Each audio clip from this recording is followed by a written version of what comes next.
नमस्कार दोस्तों, स्वागत है आपका इन्फिनिटी नॉलेज में। तो दोस्तों, अगर एक मजदूर दिन में 500 रुपए की दिहाड़ी करता है और उसके बाद वो अपने घर चले जाता है और घर पर जाकर उसे पता चलता है कि 500 रुपए की कीमत 450 रुपये हो गई है, तो इस बात का सीधा सा इम्पैक्ट मजदूर की जेब पर पड़ने वाला है। दूसरी तरफ करेंसी गिरेगी तो महंगाई ऑटोमेटिक बढ़ जाएगी। तो दोस्तों, अब हुआ कुछ ऐसा है कि ये बात आप सभी काफी अच्छे से जानते होंगे कि फिलहाल के टाइम में रशिया और यूक्रेन के बीच टेंशनें बहुत ही ज्यादा बढ़ी हुई हैं और अमेरिका समेत कई पश्चिमी देशों ने इस बात की आशंका जताई है कि रशिया अपने पड़ोसी देश यूक्रेन पर कभी भी हमला कर सकता है और रशिया की तरफ से लगातार ही अपने डिप्लॉयमेंट को बढ़ाया जा रहा है। और दूसरी तरफ अमेरिका और यूरोप के देशों ने रशिया को यह धमकी दी है कि अगर आपने यूक्रेन के ऊपर अटैक किया तो हम आपके ऊपर कड़े आर्थिक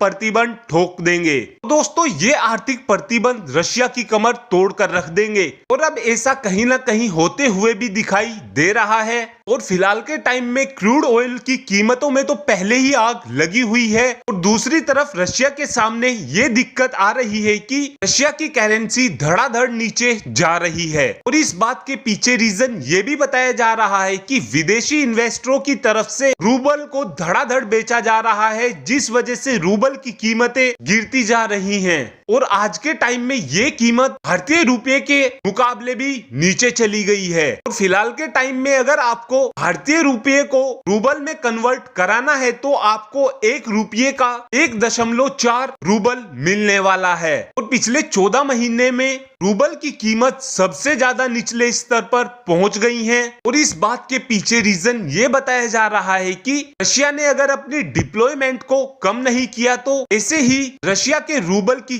कीमत और ज्यादा गिरेंगी। और दोस्तों, ये बात आप सभी काफी अच्छे से जानते होंगे कि अगर आपको किसी भी देश के साथ युद्ध लड़ना होता है तो आपको आर्थिक रूप से काफी मजबूत होना होता है। ऐसा इसलिए दोस्तों क्योंकि एक तो युद्ध में आप बहुत से पैसे का असला फूंक देते हैं, दूसरी तरफ आपको अपने सैनिकों के लिए रहने और खाने का भी बंदोबस्त करना पड़ता है। इस वजह से ही किसी भी युद्ध को जीतने के लिए सबसे ज्यादा पैसा जरूरी होता है। और अगर रशिया के रूबल की कीमत ऐसे ही रोज गिरती रही तो फिर यह भी देखा जा सकता है कि रशिया की तरफ से धीरे धीरे अपने डिप्लॉयमेंट को कम कर दिया जाए। लेकिन अब यह देखना अहम होगा कि क्या रशिया की तरफ से यूक्रेन पर अटैक किया जाता है या नहीं किया जाता।